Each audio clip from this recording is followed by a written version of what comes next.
Bismillahirrahmanirrahim. Assalamualaikum warahmatullahi wabarakatuh. Bertemu kembali di dalam pelajaran kata dasar Al-Quranul Karim. Kita masih lagi menumpukan kepada satu pelajaran berkenaan dengan pelaku ya. Jadi setiap kata kerja ialah perkataan-perkataan yang boleh masuk dengan wazan ya, 1 hingga 9. Setiap kata kerja ni dia akan ada attach dengan pelaku dia ya, pelaku dia. Jadi hari ini kita akan tumpukan kepada simbol-simbol pelaku dan macam mana pelaku-pelaku ini di-attach atau boleh masukkan pada kata kerja ni insya-Allah. Jadi kita bagi tumpuan kepada yang ni insya-Allah. Ulang kaji balik insya-Allah. Kita punya pelaku kita biasanya simbol-simbol dia ataupun domain dia adalah ini domain kosong, maknanya tidak ada pelaku dia tersembunyi biasanya. Yang ini ada simbol ta maksud awak ya, ta, ti, khalaqta, ti maksudnya perempuan. Tu saya ya, tu untuk saya, tu na untuk kami, tom untuk kamu dan wa untuk ramai. Itu saja yang perlu kita ingat ya. Yang baki-baki tu kemudian insya-Allah. Jadi untuk kita punya praktikalnya kita tengok pada pertama kali surah ini doa yang selalu kita baca, Rabbana zalamna anfusana wa illam taghfir lana wa tarhamna lanakunanna minal khasirin. Cuba perhatikan perkataan Rabbana zalamna anfusana. Jadi ayat Rabbana zalamna anfusana ni kita ada 3 na ya.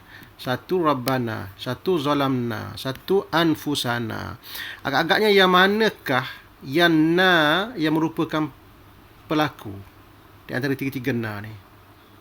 Betul. Iaitu na yang zalamna ni. Ini dia pelaku. Ini adalah na yang merujuk kepada pelaku, iaitu na ini. Sebab apa saya kata na ini adalah pelaku kami? Sebab di sebelumnya ada mati ni. Zalamna. Yang ni tak ada, ni Rabbana. Yang ini pun tak ada juga, anfusana. Jadi sing ni hidup. Ini ba ni hidup. Jadi na ini, na bukan pelaku. Ini na Tuhan kami. Diri kami. Yang ini kami telah menzalimi. Jadi kami kat sini nama dia pelaku kepada kata kerja zalama. Wazan nombor 1. Jadi nak tahu makna dia, pergi kepada zat, lam, mim, wazan nombor 1. Maknanya wazan nombor 1 ni zalama, lepas tu ditambah dengan na di akhir, akhirnya jadi zalamna. Kami telah zalimi, kami telah menzalimi. Itu di antara beza di antara na pelaku dengan na dhamir biasa. Ini dhamir biasa je ni, kami, Tuhan kami, diri kami. Itu. Yang ini kami, ini adalah pelaku kepada kata kerja zalamna. Itu dia ya. Nak tahu makna zalamna, pergi ke zat, lam, mim. Akan jumpalah perkataan tu. Kat sini zalamna. Zalamna, zat, lam, mim. Ini perkataannya. Zat, lam, mim. Zat, lam, mim. Jadi nak tahu makna dia, kita kena tulis wazan nombor 1. Wazan nombor 1 daripada kata dasar zalama. Zat, lam, mim ni. Pertama, zalama. Ini ke? Betul. Inilah nombor 1-nya. Zalama, fa'ala. Yang ini zulmun. Tak boleh masuk yang ni. Zulmun ni tak boleh masuk di dalam apa tu? Dalam senarai kata dasar ni. Dia tak boleh masuk di dalam wazan ni. Tak boleh masuk. Jadi tak kena lah, tak boleh lah. Jadi yang bolehnya ialah nombor 1 zalama, nombor 2 azlama. Yang saya color ni, ini memang boleh masuk wazan ni, memang sengaja dicolorkan. Jadi azlama. Kata dasarnya zalama, wazan nombor 1 zalama, wazan nombor 2 azlama. Zalama, azlama. Nombor 1 masuknya zalim, nombor 2 masuknya gelap. Fa idza azlama alaihim qaum. Dalam Quran dia azlama ni maksudnya gelap, bergelap. Ada orang tanya kenapa satu makna zalim, satu maknanya gelap. Sebab antara zalim dan gelap ni ada kaitan ya. Kaitannya ialah kalau kita buat zalim, akhirat nanti kita akan gelap lah. Itu maksudnya. Sebab tu Nabi kata az-zulmu zulumatun yaumal qiyamah. Maknanya kezaliman itu membawa kegelapan pada hari kiamat. Jadi itulah, jadi wazan nombor 1 maknanya zalim, wazan nombor 2 maksudnya gelap. Itulah beza wazan itu, dia akan mengubah makna. Ada kaitan antara makna-makna tu, cuma kita kena buat cerita sikitlah supaya kita dapat kita dapat apa nama ni, menghadam makna-makna kesemua tu, kecuali kalau kita orang Arab. Bila kita orang Arab, kita automatik tahu makna tu, tapi kita orang Ajam ni, kita terpaksa lah hafal makna-makna tu dan wazan dia. Itu cara belajarnya, insya-Allah. Baik, seterusnya ya. Ini senang aja zalamna ni. Jadi zalamna ni adalah pelaku. Baik, kita tengok yang ni lebih sukar sikit lah. Yang ni mencabar sikit, mencabar minda. Tak apalah. Dia baca bahasa Arab, kalau tidak mencabar, dia tidak akan dapat dengan cepat lah. Jadi perkataan ini surah daripada surah At-Takatsur. Alhaakumut takatsur hatta zurtumul maqabir. Agaknya mana perkataan yang mewakili kata kerja? Ni yang saya garis ni. Yang saya garis ni mewakili kata kerja. Baik, yang pertama, alha. Agaknya apa kata dasar bagi alha ni agaknya? Okey, perkataan alha ini datangnya daripada kata dasar lam, ha dan huruf illah ya. Lam, ha dan huruf illah. Manakala alif ini adalah alif imbuhan ya, iaitu alif yang daripada imbuhan nombor 2 ni, alha. Jadi ini hamzah, ini lam, al, ini ha, ini huruf illah. Sebab tu dah tak berbunyi huruf illah tu. Jadi alha itu daripada af'ala, alha. Kita kena faham macam itulah, kita tahu dia punya kutur dia. Jadi dia tu adalah daripada wazan nombor 1. Nak tahu makna dia, kena pergi kepada kata dasarnya. Kata dasarnya apa? Lam, ha dan huruf illah. Kita pun pergilah bab kedua buku teks kita tu. Lam, ha dan huruf illah. Lam, ha. Sebab tu kita sebut lam, ha, huruf illah, sebab kita tak pastikan. Kita tak pasti sama ada huruf illah tu waw ataupun ya. Jadi ada kat sini satunya. Lam, ha dan waw. Waw tu lah huruf illahnya.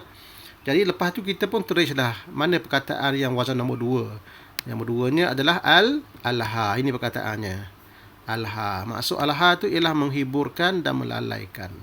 Daripada kata dasar lam, ha dan waw. Jadi automatik maksudnya alha telah menghiburkan, telah melalaikan kamu. Bukan kamu melalaikan, telah melalaikan kamu. Oleh siapa yang lakukan tu? Lepas perkataan alha ni, nak tahu pelaku dia, tengok perkataan yang bagi depan. Perkataan yang bagi depan ialah at-takatsur. Jadi at-takatsur inilah kata pelaku bagi kata kerja alha. Kamu telah dilalaikan oleh at-takatsur. At-takatsur ni ialah saling banyak memperbanyai, berlumba-lumba dan sebagainya lah ya. Kamu dilalaikan oleh suka berlumba-lumba, suka memperbanyakkan harta dan anak pinak sebagainya lah, macam-macam itu at-takatsur ni, insyaallah. Alhaakumut takatsur. Boleh tengok terjemahan Quran, insyaAllah. Hatta zurtumul maqabir. Perkataan zur ni pula ni saya tunjukkan cara-cara macam mana perkataan-perkataan yang ini dicari dia punya ruh dan dicari pelaku dia. Lepas ni kita boleh kiaskan kepada perkataan yang lama, yang sama. Tadi dengan kias yang cari yang samalah. Cuma ini contoh saja. Perkataan zurtum ini kat sini ada dua, iaitu kata kerja dan pelaku. Kata kerjanya adalah zur. Zur. Pelakunya adalah tum. Sebagaimana kita tahu tadi tu, pelaku tum dia akan merujuk kepada kamu, ramai. Kamu tum tu. Jadi zurtum. Hatta zurtum. Jadi kata kerjanya adalah zurtum sekali dengan pelakunya tum. Jadi kalau nak tahu makna dia punya geruk dia ialah zur sajalah. Zur. Jadi apakah kata dasar dia? So kata dasar dia zai dan ra saja. Tak cukup, dia mesti ada 3. Jadi kata dasarnya adalah zai, huruf illah dekat tengah ni dan ra. Itu dia kata dasar dia. Zai, huruf illah, ra. Zai, huruf illah, ra ya. Jadi kita pun pergilah kepada kamus kata dasar kita tu. Kita akan tunjukkan macam mana zai, huruf illahnya adalah waw. Dan dia ni adalah wazan nombor 1. Ini wazan nombor 1-nya. Ini bunyi wazan nombor 1-nya. Zara. Okay, baik. Cuba tengok ya. Zara. Baik, zara ini adalah wazan nombor 1, di mana huruf tengah ni adalah huruf illah, iaitu waw. Apabila kita nak bentuk wazan nombor 1 daripada za, waw, ra ni, dia akan jadi zara. Sepatutnya dia jadi zawara, ikut fa'ala. Tetapi huruf illah tidak akan dibariskan, dia akan menyamar sebagai alif. Zara. Itu cara dia kita nak faham ya. Dan zara ni bila kita nak tambah dengan tom di akhir, tom, apa maksud zara sebelum tu? Zara maksud menziarahi ya. Bahasa Melayu pun ada ziarah. Jadi apabila tambah dengan tom, kamu telah ziarah, tom, maka tom tu adalah pelaku. Tom tu pelaku kan tadi. Tom. Ini tom. Tom ni pelaku. Jadi kalau perkataan zara tadi tu kita nak tambah dengan tom, tom kat sini tom, maka kita kena sebut zurtum. Kita kena bagi depankan dan campak huruf ilah ni. Jadi zurtum, matikan sebelum ni sebab syarat ni mesti matikan. Tom, zurtum. Jadi kenapa jadi zurtum tak jadi zartum? Sebab huruf ilah ni asalnya waw. Jadi kita kena hormatlah bila kita buang waw ni, huruf ilah ni kita campak dia keluar, kena hormatlah sikit, bagi depankanlah perkataan yang pertama tu jadi zurtum. Jadi orang tahu dah bahawa huruf ilah yang buang tu ialah waw. Kalau huruf ilah yang dibuang itu adalah ya, ia akan jadi zirtum. Itu cara kita nak kenal mudahnya. Zara. Jadi kalau tambah dengan tom jadi zurtum. Kalau tambah dengan ta, zurta. Kalau kami, zurna. Kalau tambah dengan waw teguh je lah. Zaru. Tanpa ada sebarang pembuangan pada huruf ilah. Itu adalah cara. Jadi perkataan-perkataan lain pun sama jugalah. Kalau contohnya kita jumpa perkataan qala. Qala berkata. Qala. Kalau ramai-ramai qala, qalu. Kalau tum, qultum. Qultum. Kalau tu, qultu. Kalau na, qulna. Itu cara dia. Kalau ikut cara ni maknanya kalau jumpa perkataan yang macam ni, kiaskanlah saja. Baik, itu je. Jadi kata dasar zawara ni maksudnya ziarah ya. Ziarah. Itu saja. Baik. Seterusnya saya tunjuk lagi beberapa bentuk perkataan yang boleh kita kategorikan sebagai kata kerja. Khalaqna ni kita jumpa banyak kali dah khalaqna ni. Ulang sekali lagi insya-Allah. Khalaqna kata dasarnya khalam qaf, jatuh pada wazan nombor 1, fa'ala, dan na ni adalah pelaku, merujuk kepada kami. Satu lagi ialah radadna. Radadna